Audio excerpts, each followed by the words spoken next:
Coucou, bonjour, comment allez-vous? Que le Seigneur vous bénisse abondamment. Je suis heureuse de vous retrouver aujourd'hui pour un nouveau partage dans le cadre de notre émission Balade dans les Saintes Écritures. Alors, qu'est-ce que c'est que Balade dans les Saintes Écritures? Balade dans les Saintes Écritures vient d'un fardeau qui est descendu dans mon cœur relativement à la parole de Dieu. Et dans ce temps de la fin, dans ce temps où beaucoup de connaissances et de sagesse fusent de toutes parts, donc c'est un temps où j'ai eu à cœur de travailler avec l'Esprit de Dieu afin de pouvoir permettre aux hommes de connaître davantage les Saintes Écritures.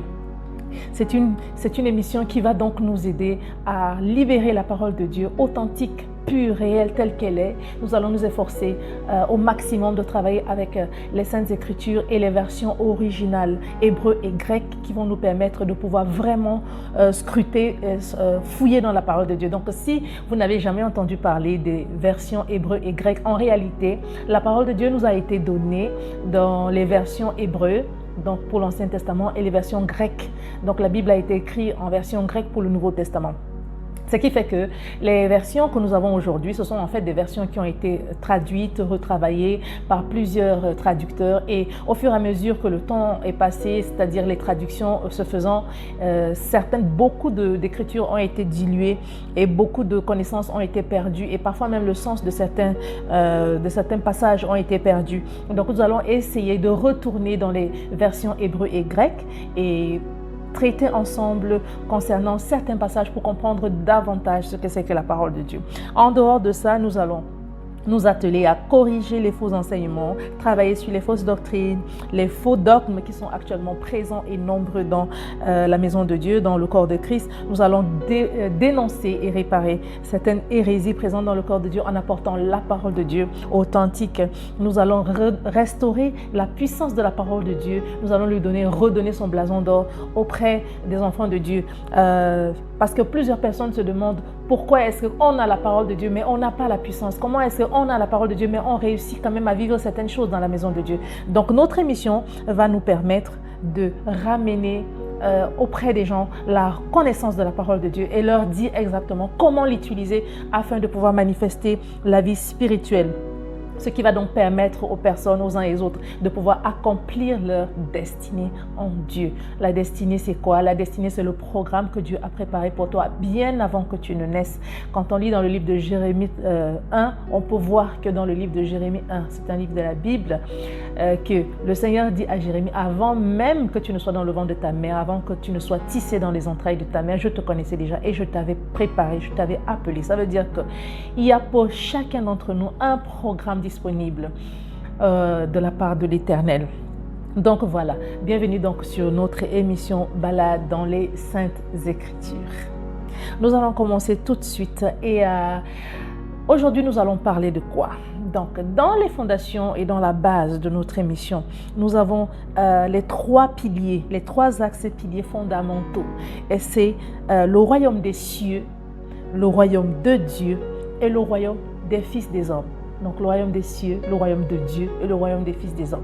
Et aujourd'hui, j'ai décidé de ramener de manière simpliste à vous pour vous expliquer d'abord ces trois piliers parce que ce sont les trois piliers fondamentaux de la compréhension du règne spirituel. Donc, si tu veux comprendre le règne spirituel, je ne parle pas de religion ici, je ne parle pas de la parole vide, mais je parle de la vie spirituelle parce que l'être humain est un être spirituel, mais qui a perdu la connaissance de ce qu'il est spirituellement et qui a perdu la compréhension du règne spirituel. Ce qui fait que quand on se retrouve dans cette phase-là où on a perdu la connaissance des choses spirituelles et la compréhension des choses spirituelles, on est un peu comme emballotté dans un système, dans un monde où on ne comprend pas exactement ce qui nous arrive. Alors, si tu veux être victorieux, si tu veux marcher en tant qu'enfant de Dieu de manière victorieuse sur cette terre, tu dois avoir la notion et la compréhension des choses spirituelles. Et nous allons commencer donc aujourd'hui, comme je le disais tantôt, par la révélation de la connaissance du royaume des fils des hommes. Qu'est-ce que c'est que le royaume des fils des hommes? Pour que tu puisses comprendre qu'est-ce que c'est que le royaume de Dieu et le royaume du diable, tu dois comprendre tout d'abord ce que c'est que le royaume des fils des hommes. Alors nous vivons sur terre. Nous vivons ici sur terre. Nous naissons ici dans un endroit spécial. Ce n'est pas le ciel. C'est bien sûr, vous êtes d'accord avec moi qu'on est sur la terre. Mais la Bible ne nous parle pas de cet endroit comme étant une autre chose que le royaume des fils des hommes. Et quand on va, pour mieux le comprendre, nous allons ouvrir nos Bibles rapidement dans le livre de Psaume 115 au verset 16. Psaume 115 au verset 16. Donc, dans le psaume 115 au verset 16, il est écrit « Soyez bénis par l'Éternel qui a fait les cieux et la terre. Les cieux sont les cieux de l'Éternel, mais il a donné la terre aux fils des hommes. » Je reprends ce passage. Il dit « Soyez bénis par l'Éternel qui a fait les cieux et la terre. Les cieux sont les cieux de l'Éternel et il a donné la terre aux fils des hommes. » Donc en fait ici on voit que la terre a été donnée aux fils des hommes. Donc en fait le royaume des fils des hommes, c'est la terre que Dieu a donnée au commencement à l'homme. Donc quand Dieu crée l'homme, quand on va aller progressivement, quand Dieu crée le ciel et la terre, nous pouvons le lire dans le livre de la Genèse 1, Genèse 2, Genèse 3, on voit un peu ce qui se passe dans le jardin d'Éden, de la création jusqu'à la chute. Alors, il donne la terre aux fils des hommes. Il leur dit, bon, voici votre domaine de juridiction. Et quand je parle de la terre, c'est tout ce qui est visible en fait. C'est tout ce qui est visible, c'est le royaume, la création visible. Ça ne s'arrête pas seulement à la terre, mais ça englobe tous les espaces visibles. Tant que quelque chose est visible à l'œil humain, c'est-à-dire que nous sommes encore dans notre juridiction d'exercice de pouvoir. Quand Dieu crée l'homme, il donne à l'homme une certaine qualité de pouvoir. Il lui donne non seulement un royaume sur lequel il doit régner. Le royaume, c'est en fait, ça veut dire que le gouvernement par lequel Dieu exerce, celui qu'il a donné aux hommes, ce n'est pas un gouvernement de république. Dieu ne fonctionne pas comme une république où chacun apporte son idée. Non, la hiérarchie divine, c'est une hiérarchie de royaume. Dans le royaume, il y a à la tête un roi et il y a des princes et des sujets. Alors, quelqu'un me comprend? Il y a un royaume, il y a un roi et des princes et des sujets. Et nous allons comprendre comment ça s'est passé pour qu'aujourd'hui, nous vivons beaucoup de calamités. Par exemple, dès que l'homme est tombé dans le péché, l'ordre naturel des choses s'est inversé de sorte que les personnes qui devaient être des sujets et travailler pour l'homme sont devenues maintenant contre l'homme et sont allées dans le sens contraire. Et maintenant, l'homme est assujetti par ces pouvoirs-là. Donc, il donne donc la terre aux fils des hommes et il leur dit, voilà, je vous donne ce pouvoir, je vous donne ces royaumes, je vous donne cette force, je vous donne cette gloire. Vous devez vivre ici, vous devez régner ici. Donc, Adam devait être le roi et Ève devait être la reine et nous autres, nous devons être les fils et les filles d'Adam et Ève. Il était prévu au commencement que personne ne devait mourir parce qu'il n'y avait pas de mort en fait avant le péché originel. Donc, nous devions vivre éternellement. Adam, notre Père, et nous étions les princes et nous devions régner sur toute la création. Dieu crée aussi beaucoup d'autres créatures. Quand on continue de voir, il crée les créatures ailées. La Bible a traduit, nos Bibles actuelles l'ont traduit par les oiseaux, mais en réalité ce ne sont pas les oiseaux. Quand on rentre dans les textes originaux, c'est écrit Ophé. Ophé, c'est toutes les créatures qui ont des ailes. C'est-à-dire qu'il donne maintenant à la juridiction à l'homme de dominer sur toutes les créatures ailées. Il donne, et quand je parle de créatures ailées, ce n'est pas seulement les oiseaux que nous voyons, parce qu'il y a d'autres créatures spirituelles qui sont aussi ailées que Dieu a créées.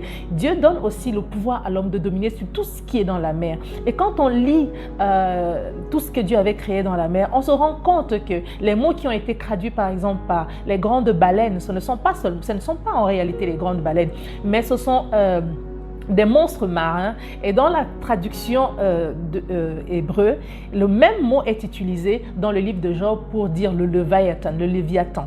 Donc, on se rend compte qu'en réalité, les monstres marins que Dieu avait créés, c'était les Léviathans et toute la gamme des esprits marins. C'est-à-dire que là, dans ce passage-là, on voit que Dieu donne le pouvoir à l'homme de dominer sur toutes les créatures qui sont dans la mer, y compris tous les monstres marins. Et on voit aussi les créatures qui sont sur la terre. Le livre de Job parle par exemple du Béhémoth, qui est un animal que l'on peut nommer de mythique parce qu'il n'est pas visible, mais en réalité c'est un animal, c'est un roi, un prince des forêts qui est aussi puissant que le Léviathan, mais qui est dans la juridiction, dans le domaine de la terre.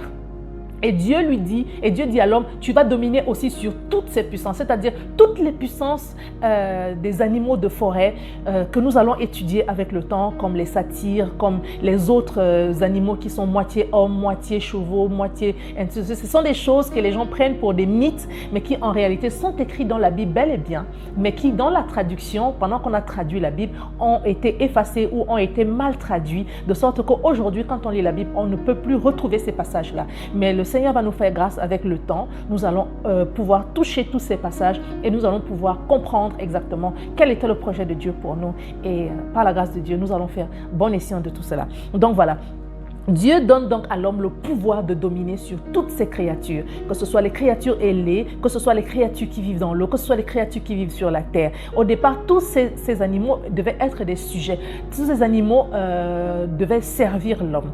Et maintenant, qu'est-ce qui se passe? Il se passe que l'homme traverse une tentation. Il y a le tentateur qui s'approche de Ève. Il séduit Ève. Et il amène Ève à pécher contre l'Éternel. Quand Ève maintenant pêche contre Dieu, elle amène son mari à pécher contre Dieu. Les deux se retrouvent dans le péché. Il y a quelque chose qui se passe.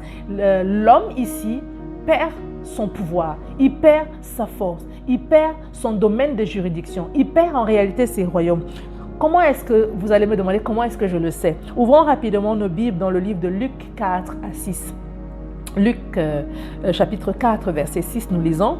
La Bible déclare que le diable, l'ayant élevé, lui montra en un instant tous les royaumes de la terre. Et il lui dit, je te donnerai cette puissance et la gloire de ces royaumes, car elle m'a été donnée et je la donne à qui je veux. On reprend ce passage. Verset 6, Luc 4, verset 6. Et il lui dit, je te donnerai cette puissance et la gloire de ces royaumes, car elle m'a été donnée et je la donne à qui je veux. Quand est-ce que la gloire lui a été donnée? Puisque quand nous lisons dans le psaume 115, verset 16, que nous avons lu tantôt, il est dit que la terre, les cieux appartiennent à l'Éternel et la terre appartient aux fils des hommes. C'est le royaume des fils des hommes. Alors maintenant, le diable s'approche de Jésus. Il lui dit, ces royaumes m'ont été donnés, cette gloire m'a été donnée, cette puissance m'a été donnée. Je vous disais tantôt que quand Dieu avait créé l'homme, il lui avait donné ces royaumes. Il avait mis à la tête de tous ces royaumes, c'est-à-dire que les royaumes des eaux, les royaumes des airs, les royaumes des forêts et tous ces royaumes. Il lui avait donné aussi une gloire qui était la gloire de Dieu. Il lui avait donné de la puissance pour gérer, pour régner sur toutes ces choses. Parce que quand Dieu dit domine, en fait, c'est un ordre qu'il donne à Adam. Et chaque ordre que Dieu donne se manifeste par une délégation de pouvoir qui vient avec une puissance qui repose sur la personne à qui Dieu donne l'ordre. Et cette puissance est chargée maintenant de pouvoir aider la personne à accomplir l'ordre que Dieu lui a donné. Donc, c'est ce qu'on appelle en réalité l'onction. Donc Dieu lui a donné un ordre, c'était de dominer. C'était une puissance qui sortait de Dieu qui allait vers Adam. La puissance pour Adam de pouvoir dominer sur toutes ces choses. Mais Adam a échoué. Et donc quand il a échoué à cause du péché, la Bible nous dit que le tentateur, donc le diable, a arraché tous ces royaumes. Il ne dit même pas arraché. Lui, il dit, elles lui ont été données. Donc maintenant, nous voyons, nous comprenons comment est-ce que Dieu avait créé au départ toutes choses et il avait donné à l'homme un royaume, il lui avait donné une gloire, il lui avait donné une puissance, il lui avait donné une autorité, il lui avait donné toute cette chose-là, tout ce qui était dans la terre, dans le royaume visible. Et nous avons vu aussi comment rapidement Adam a perdu. En péchant contre l'Éternel, il a perdu son pouvoir, son royaume, sa gloire et Satan s'en est emparé. Et à partir du moment où il s'en est emparé, le royaume de la terre n'appartient plus totalement au Fils des hommes. Pourquoi je dis totalement? Parce que Jésus-Christ est venu nous restaurer le pouvoir exauciaire que nous avions perdu. Nous le verrons bientôt dans la troisième, peut-être la quatrième vidéo que je vais tourner après celle-ci.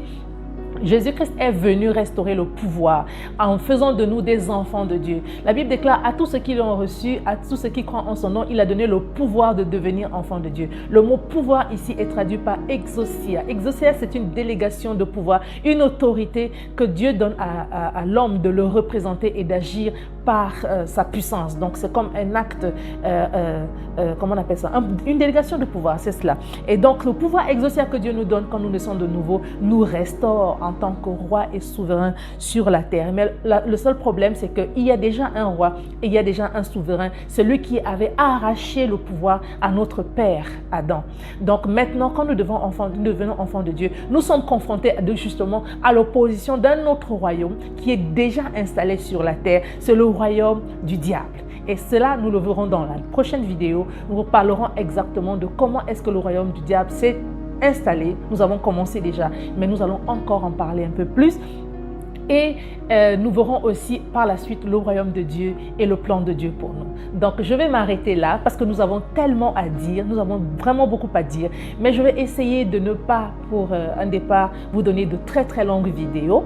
Et donc, je vais vous donner des courtes vidéos, mais qui vont vous permettre de comprendre les choses spirituelles au fur et à mesure. Si tu n'as pas compris quelque chose et que tu as besoin que je revienne sur ces vidéos, n'hésite pas de me dire en commentaire tout ce que tu as comme question, et tout ce que tu as comme préoccupation, tous les thèmes que vous voulez qu'on aborde par exemple, tous les sujets que vous désirez qu'on aborde. N'hésitez pas de me les donner en commentaire et comme ça on reviendra sur ces thèmes et sur ces sujets. Donc voilà, je crois que j'en ai terminé avec cette vidéo pour aujourd'hui. Que le Seigneur vous bénisse. Donc n'hésitez pas à vous abonner à cette chaîne. Abonnez-vous parce que nous allons vous donner un maximum de vidéos. Si vous êtes passionné de la parole de Dieu, vous allez avoir exactement ce dont vous avez besoin. Si vous ne connaissez pas la parole de Dieu, vous allez être passionné avec tout le contenu que nous allons vous donner.